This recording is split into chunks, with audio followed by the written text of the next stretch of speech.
शेगाव येथील रामकृष्ण महादेव जमावे राहणे सुदामानगर यांनी शेगाव शहर पोलीस स्टेशनला घरात घरफोडी झाल्याची तक्रार सादर केली।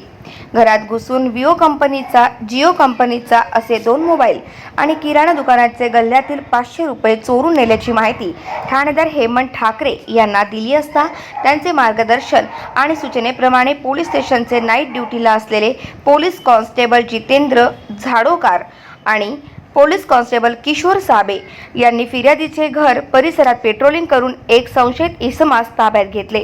पोलीस स्टेशनला आणताच फिर्यादीने त्या संशयिताला ओळखून हाच तो चोरटा असल्याचे पोलिसांना सांगितले। पोलिसांनी त्याचे नाव विठ्ठल सोपान भाण, वय वर्ष 30, राहणार ग्राम तोरणवाडा, तालुका चिखली, हल्ली मुक्काम गौरानगर, MIDC खामगाव असे पोलिसांना सांगितले। पोलिसांनी त्या चोरट्याने त्याचे रेकॉर्ड तपासले असता तो चोरटा खामगाव येथील घरफोडीचा सराईत गुन्हेगार असल्याचे उघड झाले। फिर्यादीचे चोरून नेलेले 19,000 रुपये किमतीचे 2 मोबाईल आणि दुकानाच्या गल्ल्यातून चोरून नेलेले नगदी 440 रुपये असा एकूण 19,440 रुपयाचा मुद्देमाल मिळून आला। तो मुद्देमाल फिर्यादीने ओळखून त्याचा असल्याचे पोलिसांना सांगितले।